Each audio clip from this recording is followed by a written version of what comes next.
Coucou tout le monde, c'est Candy Shy et je suis ravie de vous retrouver pour une nouvelle vidéo. Cette fois-ci, on va faire une vidéo un peu spéciale, on va parler que d'un seul livre. Un spécial book review. Je vais vous parler d'un livre que j'ai reçu, que l'on m'a proposé, et j'ai postulé, on m'a proposé 3 livres, et d'en choisir un sur les 3.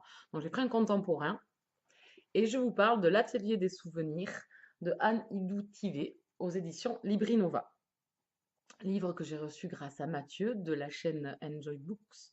Je vous mettrai les infos là-dessous si vous voulez aller voir ses vidéos. Ça fait un moment qu'il n'en a pas fait, mais c'est toujours très intéressant de l'écouter. Je trouve qu'il a toujours de très bons avis construits. Il sait très bien nous parler des livres. Donc il m'a proposé ce roman puisqu'il travaille actuellement chez Librinova.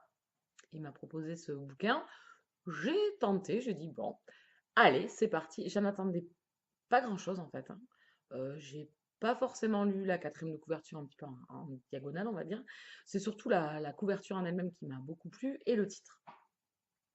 Sorti de là, je savais pas trop dans quoi j'allais tomber. Il se trouve que la semaine dernière a été une semaine assez difficile au niveau du boulot, donc le moral n'était pas forcément là. Et j'étais en train de lire un livre de science-fiction qui était quand même un beau pavé et qui commençait à me plomber le moral. Donc je m'étais mis à lire pas mal de mangas. Euh, Dans le week-end, j'en ai lu 4 ou 5. Et je me suis dit, tiens, ce roman est tout petit, pourquoi pas essayer de le lire pendant le week-end. Là, je suis tranquille, je bouge pas, je vais essayer de remonter le moral, je vais me mettre à lire. J'ai entamé cette lecture et franchement, ça a été un pur bonheur. Derrière, il y a marqué un roman sur la solitude et la nostalgie, sur l'amitié, la tendresse, l'amour. Franchement, c'est exactement ça. C'est vraiment un super moment de bonheur. C'est un livre, comme on appelle, feeling good. C'est voilà, ces petits livres qui remettent un peu de baume au cœur et qui remettent le sourire. Alors ici, on se retrouve avec Alice qui porte un projet, donc qui est chômeuse, surdiplômée, mais chômeuse, et qui en fait a eu une petite dépression et décide, vu qu'elle ne trouve pas d'emploi, de créer sa propre entreprise. Donc elle fait auto-entrepreneur et elle met en place un projet auprès des personnes âgées dans les maisons de retraite. Et donc, chaque semaine, elle vient dans 2 maisons de retraite leur faire des petites heures de souvenirs et surtout d'écriture. Chaque semaine, ils doivent nous raconter, elle leur donne un thème, et ils doivent nous raconter une histoire, soit inventée, soit réelle, quelque chose qui leur est arrivé dans la vie. Et voilà, et on suit, donc dans chaque maison de retraite, on suit 4 ou 5 personnes et franchement, on s'attache énormément à eux. Franchement, ils m'ont mis le sourire, ils m'ont fait rire, ils m'ont fait pleurer aussi parce qu'il y a des moments où, voilà, c'est des moments de la vie de tous les jours. C'est des témoignages de vie passée, donc pas mal ont vécu durant la Seconde Guerre mondiale. Donc il y a des moments forts, il y a des moments où il y a eu des promesses dans la vie et aujourd'hui ils ont 80 ou 90 ans. Ces promesses-là n'ont pas forcément été tenues et ils sont des fois un peu dans l'oubli et ils ne sont plus dans la réalité, on va dire, dû à des maladies. Et ce passé revient et ils se retrouvent comme s'ils avaient 20 ans et ils veulent donc de ces promesses enfin les tenir. Donc tout ça, voilà, ça a été tous ces gens-là, ça a été vraiment un pur moment de bonheur. Donc en fait, ces personnes âgées, Alice vient les aider, mais en même temps, eux veulent aider Alice, qui est une jeune fille, voilà, très renfermée, très solitaire, et à son âge, pour eux, c'est incompréhensible. Et donc, ils font tout pour l'aider. Alors, ils passent par 50 000 solutions assez rocambolesques qui sont vraiment drôles. Ils partent de supposition en supposition sur la vie d'Alice qui est assez secrète. Et on suit, voilà, donc Alice, une amie à elle qui travaille également dans les maisons de retraite, donc Chloé. Et on suit également des enfants parce que Alice va aussi travailler dans des écoles pour ce qu'on appelle aujourd'hui les TAP, les travaux périscolaires. Et elle va proposer à ces enfants-là aussi de créer des choses et elle va interagir avec ces générations d'enfants et de personnes âgées. Et c'est vraiment un pur bonheur. J'ai passé un excellent moment avec ce roman. Il m'a voilà, remis voilà, le sourire. Ces gens-là ont vécu certaines des choses assez difficiles dans le passé et le conte avec courage, avec modestie, et ça remet un petit peu les pieds sur terre, et j'ai trouvé que c'était vraiment très émouvant. Ça m'a fait verser la petite larme, ça m'a fait sourire aussi. C'est vraiment un roman que je vous conseille en contemporain, Ne rien attendre de lui, c'est lui qui va vous porter et vous amener à tourner les pages et à apprécier. Donc en fait, les pages se résument très très vite. On suit dans chaque petit chapitre un personnage.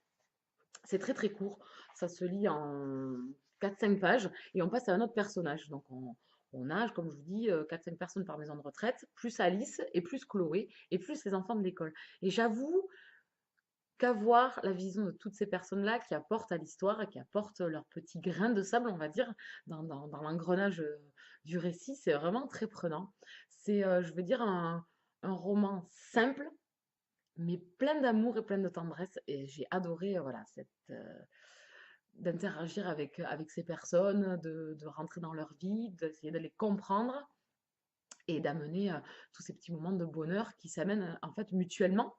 Parce qu'au départ, même avant ce petit atelier d'écriture, ces gens-là étaient aussi dans leur solitude, parce que même s'ils vivaient les uns à côté des autres dans ces maisons de retraite, ils n'avaient pas forcément de lien entre eux. Et tout ça, ça se crée au fil des pages. Ces liens forts d'amitié se créent au gré de ces personnages et c'est vraiment très prenant. Franchement, je vous le conseille. Moi, c'est un coup de cœur parce que c'est un coup de cœur inattendu. C'est le petit livre du moment. Voilà, franchement, je l'ai lu en une après-midi. Il se lit très vite, en quelques heures, je l'avais lu. J'ai passé un excellent moment. C'est tout doux. Voilà, c'est tout doux. C'est plein de tendresse, c'est plein d'amour, c'est plein d'espoir. Et c'est un côté très bien ce côté humain, ce côté relationnel et ce côté entraide des autres. Et voilà, c'est une belle leçon et c'est très bien mené par l'auteur. Et j'ai adoré ces personnages. Petit coup de cœur pour Lucien, un des personnages qui m'a mis les larmes, même là en parlant, mais, c'est plein d'émotions. Cette personne, voilà, à fleur de peau et qui est enfermée dans sa maladie. Et franchement, l'auteur ne met pas trop de mélo. Il n'y en a pas du tout. Il y a du rire, il y a voilà, il y a ces petits moments entre un enfant et une personne âgée, toute touchante. Voilà, il y a des moments très émouvants mais c'est pas larmoyant et c'est une belle note. Cet atelier des souvenirs est vraiment magnifique et me donnerait envie de le relire et d'écrire en même temps que je lis ce roman parce que à chaque fois elle donne un thème et à chaque fois ces gens-là partent dans leur esprit, partent dans leurs souvenirs, dans leur passé ou dans leur présent et créent une histoire. Et ça me donnerait envie voilà, de prendre la plume moi aussi. Voilà, donc je vous conseille fortement ce roman. Allez-y. Je remercie énormément Mathieu. Si tu passes par là, je te remercie parce que vraiment ce roman, excellent. Donc vous me croyez pas, mais pour ceux qui le liront, je pense que vous passerez un bon moment. Pour ceux qui l'ont lu ou qui voudraient le lire, n'hésitez pas à venir papoter avec moi. Pour ceux qui vont le lire prochainement, n'hésitez pas à revenir vers moi pour en discuter, pour voir, voilà, qu'on puisse parler de ces personnages-là et ce qu'ils vous ont apporté, vous, lesquels vous ont le plus touché, pourquoi, enfin voilà. Petit débat qu'on pourrait faire sur ce roman-là si certaines personnes l'ont lu ou comptent le lire. En tout cas, moi, c'est un coup de cœur et je lui mets un 10 sur 10 parce que ça a été un pur moment de remonte morale. Donc, il a fait son œuvre. Merci Mathieu. Petit aparté de fin de vidéo. Au moment où je vais publier cette vidéo, je pense que je serai à 1 ou 2 jours de partir à Paris pour le Salon du Livre. Donc, si vous me croisez dans les rayons, enfin dans les allées, n'hésitez pas à venir papoter. Je reviens très prochainement avec de nouvelles vidéos. Je vous embrasse très très fort encore. Merci de me suivre. Vous êtes grappillés petit à petit et je vous remercie infiniment. N'hésitez pas à venir papoter surtout. J'adore ça. Je ne vous embête pas plus longtemps. Je vous dis à très vite. Ciao ciao!